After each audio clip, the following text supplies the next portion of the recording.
Have you ever looked at a relationship and thought, I know this is hurting me, so why can't I leave? Maybe you've cried yourself to sleep, promised yourself that this was the last time, blocked their number, deleted their pictures, and somehow, a few days later, you found yourself missing them more than ever. From the outside, people might think you're simply in love. They might tell you, if they're treating you this badly, just leave. But if you've ever been in a trauma bond, you know it never feels that simple. Because you're not just fighting your heart, you're fighting the way your brain and nervous system have learned to survive. And that's what makes a trauma bond so dangerous. It disguises itself as love. Today we're going to understand the difference between trauma bonding and real love. Not just emotionally, but psychologically. Because once you understand what's really happening inside your mind, you may never see toxic relationships the same way again. Let's start with one simple question. What if the strongest relationship you've ever had wasn't actually built on love? What if it was built on pain? Most people think love grows through happiness, trust, and connection. A trauma bond grows differently. It grows through repeated cycles of emotional pain, followed by emotional relief. Imagine someone who makes you feel incredibly special one day. They tell you you're the best thing that ever happened to them. They make you feel seen, valued, and important. Then suddenly, without warning, they become cold. They ignore your messages. They criticize you. They make you feel like you've done something wrong, even when you haven't. You're left confused, anxious, and desperately trying to fix something you don't even understand. Then just when you're emotionally exhausted, they come back. They apologize. They hug you. They tell you they love you. And instantly, the pain disappears. In that moment, it feels like love has returned. But psychologically, something much more powerful has happened. Your brain has just been rewarded after experiencing emotional distress. That relief feels so intense that your mind begins associating that person with emotional survival. Little by little, you stop chasing love. You start chasing relief. This is where many people get confused. They think, if I miss them this much, it must be love. But missing someone doesn't always mean they were good for you. Sometimes you're not attached to the person. You're attached to the emotional cycle they created. Psychology has a concept called intermittent reinforcement. It's one of the strongest ways human behavior becomes conditioned. Imagine a slot machine in a casino. If it rewarded you every single time, it would quickly become boring because you'd know exactly what to expect. But because you never know when you're going to win, you keep pulling the lever. The uncertainty keeps you hooked. Trauma bonds work in a very similar way. You never know when the affection will come back. You never know when they'll apologize. You never know when they'll become the caring person they were at the beginning. So you keep waiting. You keep hoping. You keep trying harder. Not because the relationship is healthy, but because your brain has become addicted to unpredictability.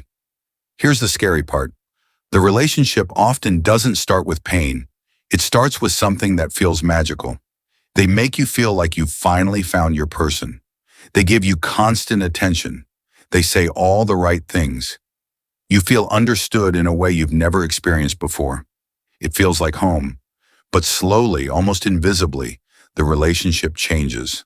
The affection becomes inconsistent. Kindness becomes conditional. Communication depends on their mood. Without realizing it, you begin spending more energy trying to get back to who they used to be than paying attention to who they are now. Think about that for a moment. You're no longer loving the person standing in front of you. You're chasing a memory. You're trying to recreate a version of them that only appears occasionally. And that's exactly how the trauma bond keeps you trapped. It convinces you that if you just love a little harder, stay a little longer, or become a little more patient, the beautiful beginning will come back. But healthy love doesn't ask you to constantly earn what was freely given in the beginning. Now imagine growing up in an environment where someone's behavior was unpredictable. Some days they were warm, affectionate, and emotionally available. Other days they became cold, angry, or distant without any clear reason. As a child, you learned to constantly observe their mood. You paid attention to their facial expressions, their tone of voice, even the sound of their footsteps, because your emotional safety depended on knowing which version of them you were about to meet. Years later, you meet someone who behaves in a similar way. One day they're incredibly loving. The next day they withdraw without explanation. Instead of immediately recognizing the pattern as unhealthy, something inside you whispers, "This feels familiar." Not because it's safe, but because your nervous system has experienced this pattern before. Here's something most people never realize. Your nervous system doesn't automatically choose what's healthy. It first chooses what's familiar. And sometimes familiarity can feel so convincing that you mistake it for love. But here's the question that changes everything. If this relationship causes so much pain, why does leaving feel even more painful? Why do intelligent, kind, emotionally aware people go back again and again, even when they know they're being hurt? The answer has very little to do with weakness, and everything to do with how trauma changes the way the brain experiences connection. But here's the question that changes everything. If this relationship hurts so much, why does walking away feel even more painful? If you know they're lying, manipulating, disappointing, or breaking your heart, why does your mind still want them back? Most people think it's because you're deeply in love, but that's not always true. Sometimes you're not grieving the person. You're grieving the emotional withdrawal that follows losing them. A trauma bond doesn't just affect your heart, it changes the way your brain begins to expect love. Every painful interaction floods your body with stress hormones. Your heart races, your mind overthinks. You replay every conversation, searching for what you could have done differently. Then after days of silence or emotional distance, they suddenly return with affection, apologies, or just enough kindness to make you believe things are changing. In that moment, your nervous system finally relaxes. That relief feels so powerful that your brain starts linking the relief to the person who caused the pain in the first place. It's almost like someone keeps tightening a rope around your chest and then loosens it just enough for you to breathe. Eventually, you don't realize you've become grateful for something that should never have been taken away: your peace. This is why trauma bonds are so confusing. The person who hurts you slowly becomes the same person your mind believes can heal you. They create the wound, then temporarily become the bandage. And because the pain stops for a while, it feels like love. But love should never have to rescue you from pain it intentionally created. Real love doesn't break your heart just to prove it can put the pieces back together. One of the biggest traps inside a trauma bond is hope. Not hope based on reality, but hope based on potential. You keep remembering the beginning, the sweet conversations, the promises, the version of them that made you feel special. You convince yourself that person is still there somewhere. You just have to be more understanding, more patient, less emotional, less needy. So you slowly begin negotiating with your own standards. The behavior you once said you'd never tolerate becomes something you excuse.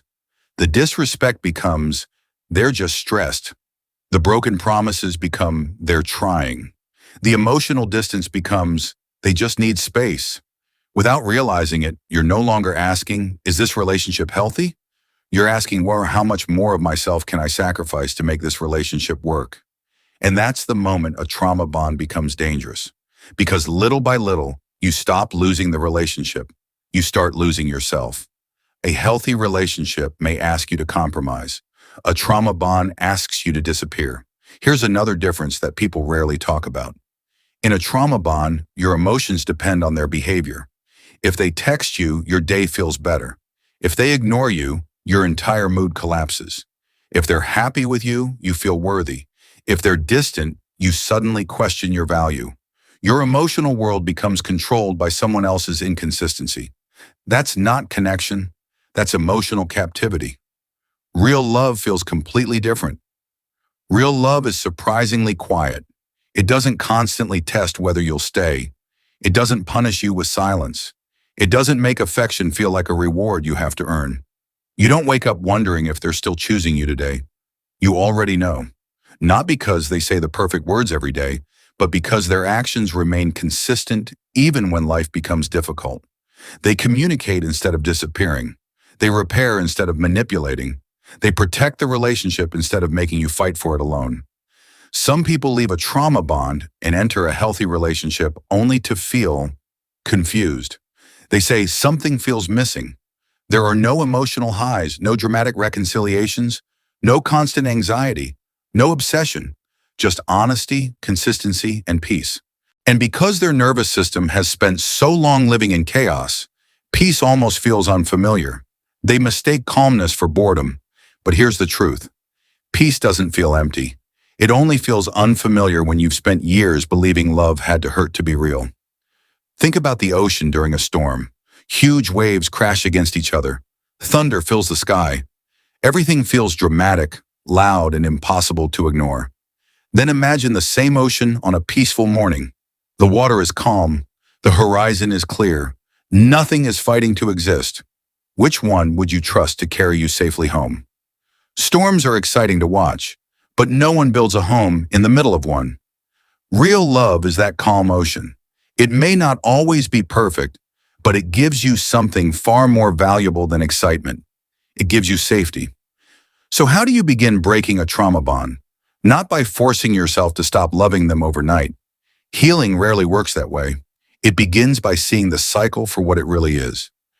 Every time you stop romanticizing the rare moments of kindness and start paying attention to the repeated patterns of behavior, the bond becomes a little weaker. Every time you choose reality over potential, your mind begins to heal. Every time you stop asking, "How do I make them love me?" and start asking, "Why do I believe I have to earn basic respect?" you take another step toward freedom. Healing isn't about forgetting someone. It's about remembering yourself. Remembering the version of you that existed before you started apologizing for your feelings. Before you accepted crumbs because you were starving for connection. Before you confused emotional survival with love. And maybe that's the greatest difference between a trauma bond and real love. A trauma bond slowly convinces you to abandon yourself in order to keep someone else. Real love never asks for that. It doesn't demand that you shrink your voice, silence your needs, ignore your intuition, or betray your own peace just to be chosen. In real love, you don't have to become less of yourself to be loved. You become more of yourself because you finally feel safe enough to exist without fear. So if you're wondering whether what you're feeling is love or a trauma bond, ask yourself one question. Does this relationship bring me closer to myself or further away? Because love doesn't make you lose your identity. Love doesn't make you question your worth every single day. Love doesn't leave you begging for consistency, clarity, or kindness. A trauma bond keeps you chasing the next moment of relief. Real love gives you something far more beautiful than relief. It gives you peace. And the day peace feels more attractive than chaos is the day you stop surviving love and finally begin experiencing it.